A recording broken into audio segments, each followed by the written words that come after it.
The following is a transcript of the contents of a spiral-bound notebook in the custody of law enforcement in connection with a pending investigation. While the investigation and most of the events described below did occur in the general vicinity of the Midwest, all of the specific locations, names, and other identifiers have been altered by me to protect the investigation and my own anonymity. I will also be circumspect about how I obtained access to the notebook itself.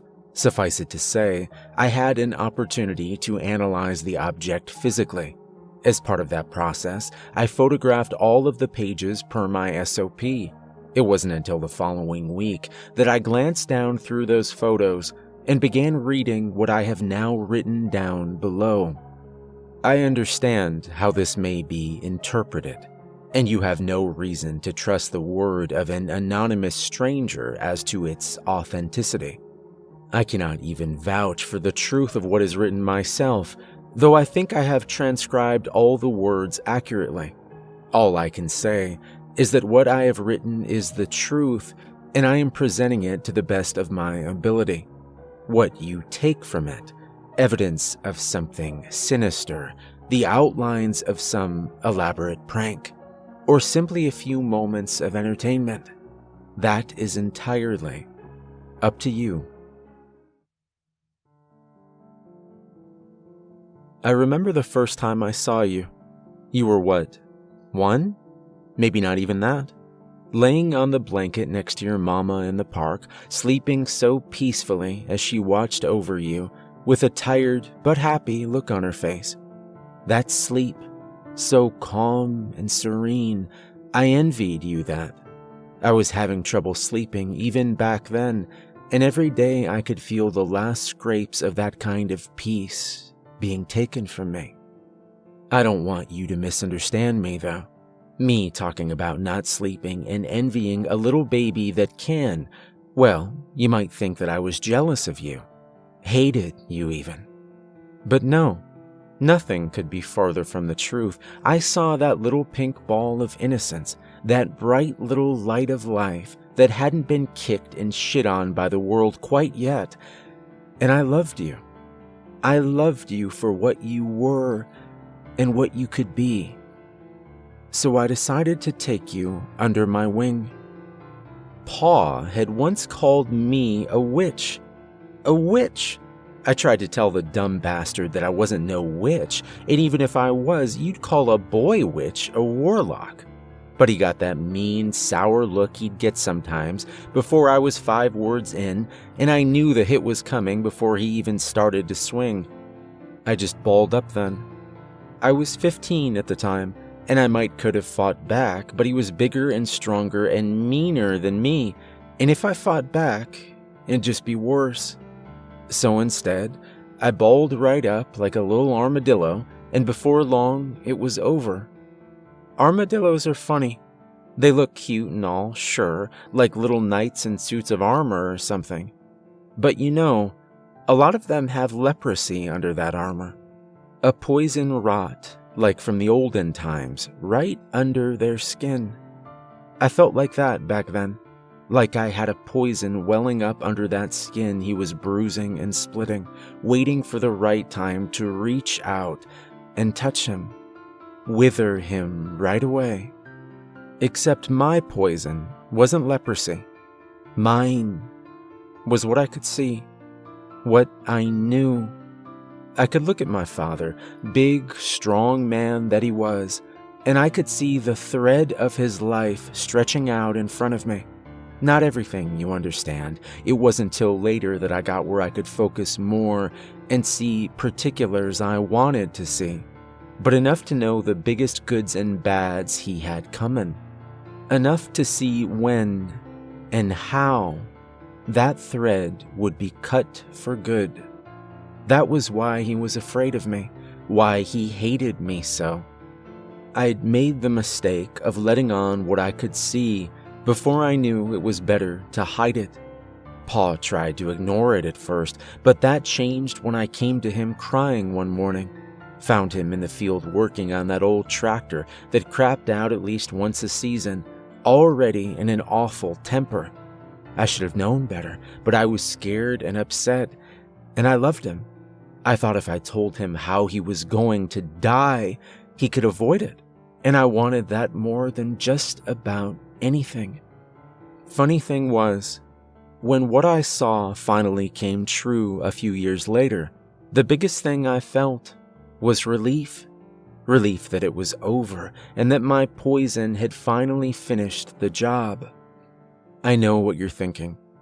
I'm being arrogant, thinking I can play God, thinking that my visions are killing people, when, just by listening to what I've said, you could tell I'm just seeing what's coming for somebody, and even warning them doesn't change a thing. For a long time, I thought that way too.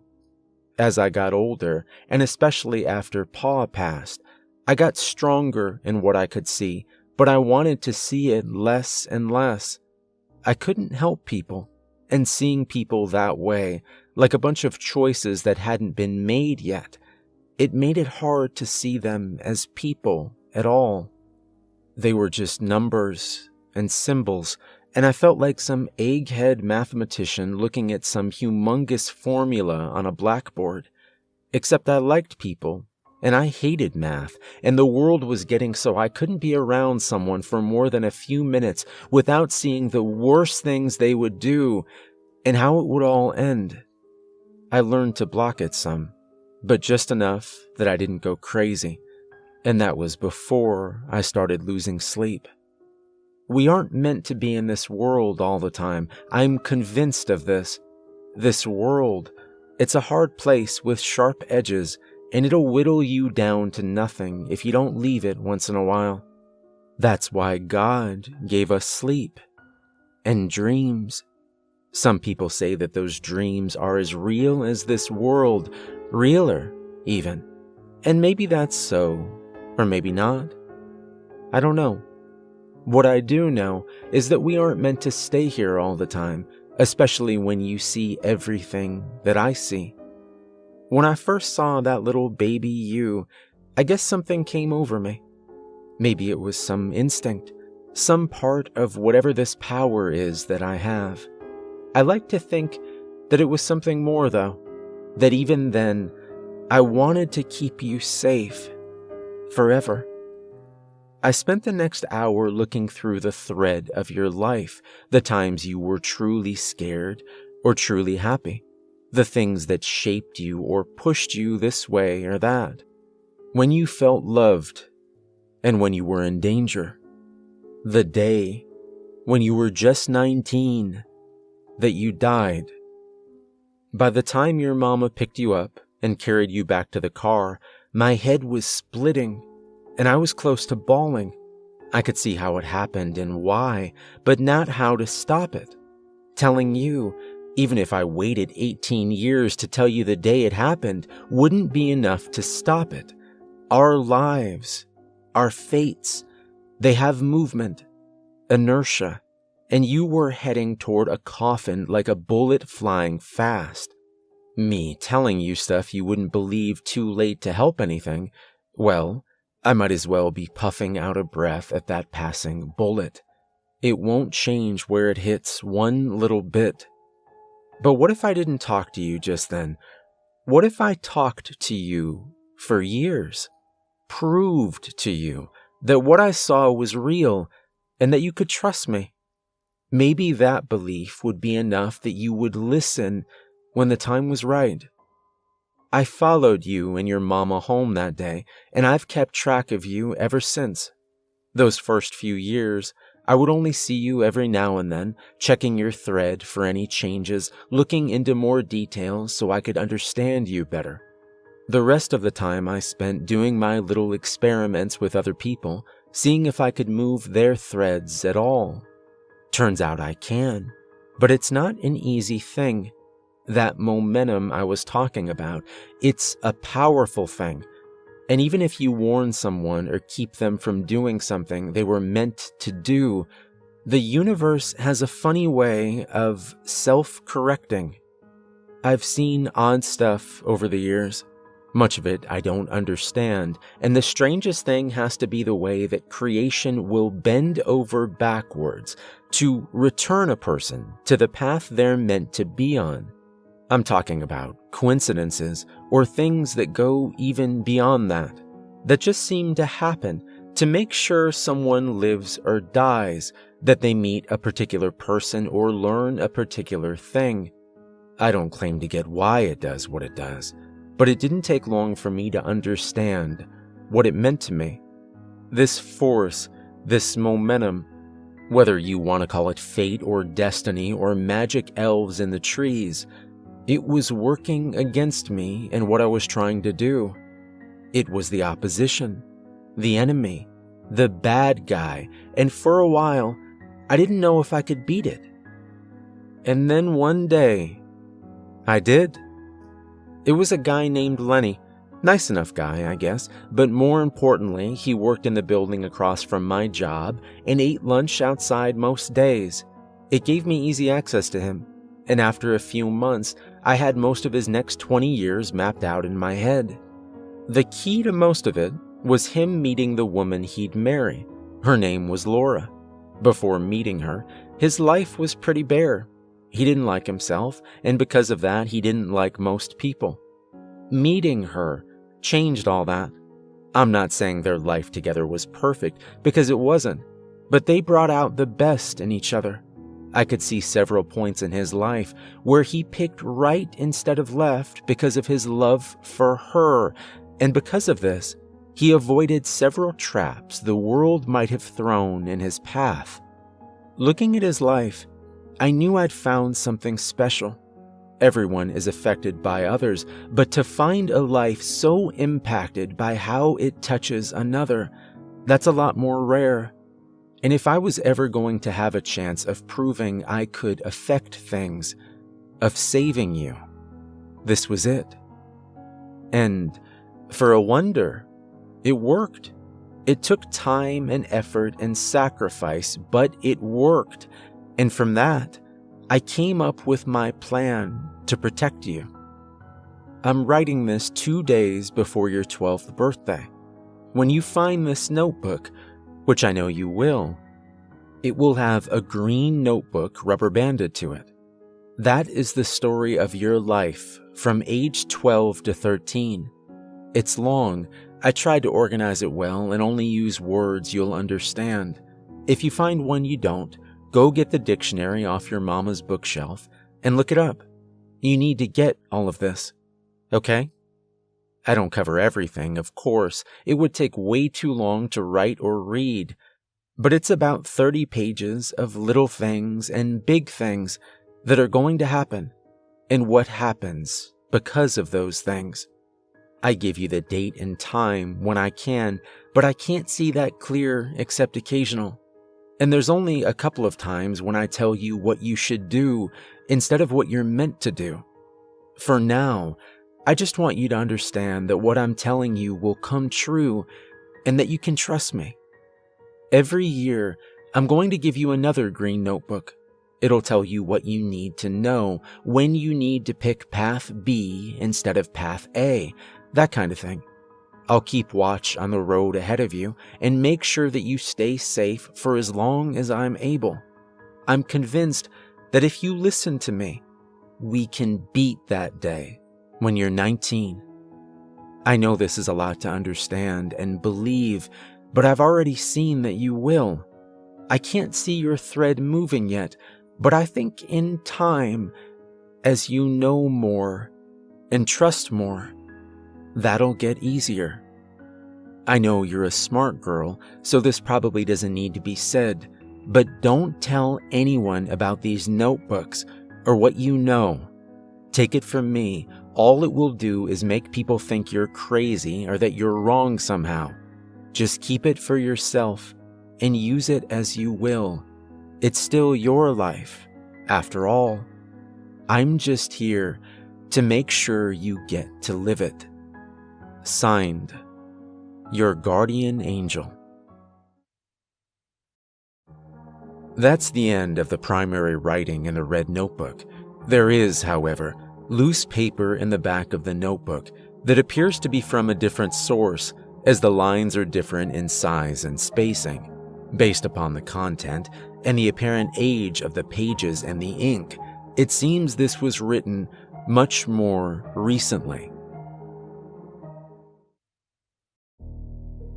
I used to think of people as strings. Seeing how inevitable everything was, it always felt like we were all being pulled along, just a dumb piece of string, until we finally get cut. But then I met Lenny and the others, and I realized that I could change that string if I worked hard enough. Twist it this way or that, lengthen it or cut it shorter than intended. It made me feel special, powerful even, but more importantly, it meant that I could guide you through a safe and happy life. For years it worked. I got you past you suffocating at 19, and then past the 2 times the universe tried to self-correct over the next few months. And when I saw you headed toward that fire at 30, I stopped it from even happening at all. I wrapped your life in bubble wrap, and I think you used to appreciate it. I know you did. But lately, you take it all for granted. You think that I'm manipulating you somehow, or that you don't need me anymore. You have no idea of the vicious things the world has waiting for you at every turn, of how many times I've fought those things off for you. You have no idea of how things will change if you keep ignoring my advice like this. The thing is, you're wrong. It's always been your choice. I used to not believe in free will, but I was wrong. I see that now. You can steer your life how you want, but make no mistake, free will does not mean you won't be pushed and pulled. That universe that's been wanting to hurt and kill you all these years, it's been waiting for the chance to put you back on its course. Some version of things where you're miserable or scared or dead. And left to your own devices, you'll steer right into it. I can see that now. And the worst part of it is, I'm no different than you. I never told you why I don't sleep much. It's because of the nightmare. The same nightmare I've had for nearly 40 years. It's always terrified me. Though when I was younger, I thought it was just a dream. Even when I recognized you in it, I told myself it was just my brain's way of expressing my fear that I might fail you someday. It wasn't until the last few years that I've come to accept that the dream is the rapidly approaching future, or at least one version of what may come to pass. In it, you're in a large room with no windows and soundproofing on the walls. You're laying in bed asleep, though the IV running into your arm makes me think you have little choice in that. 3 years ago, I didn't know where that place was or what drugs I was feeding you. Now, I own that place and have enough medical supplies stockpiled to last 10 years or more. That's not fate. Not really. I saw those choices, but I still chose to make them. I could say it's all out of my hands, but I love you too much to lie. No, the truth is better. And the truth is, well, part of the truth is that I've run out of options to keep you safe. For all my planning and advice, all my study of the story of you, you're still the author. And when you decide to refuse my help, I have to make a choice to either leave you to make your own mistakes or take control of things once and for all. I know you want me to just leave you alone, and while that hurts, I guess I understand it too. No one wants to be bossed around or feel like their life isn't their own, but you have to understand, I feel the same way. I didn't ask for this power. I never wanted to see what I do. the dark, secret hearts of people, the sharp, biting teeth of the world, the same damn dream that is so terrible and so wonderful at the same time. Because you're not alone in that room. There's another bed, and on it, I lay sleeping. This isn't the ragged, sweaty, screaming sleep of a man ripping himself from a nightmare only to be plunged back into the too sharp world. No, my breath is even, my face unlined by worry or fear. I'm not drugged or knocked out either, just sleeping the blissfully peaceful sleep of the innocent, much like a baby might on a warm day in spring. I need that. We need that. I've done what I can to protect you while letting you be free, and once you're with me, I swear I will always care for you during my waking hours. You will never suffer again. I've seen your thread, and I know this will work. I will keep you from the teeth of the world, and in turn, you will give me the dreamless escape I've lived without for so long. We will both be free and happy and together. And that will be the story of us.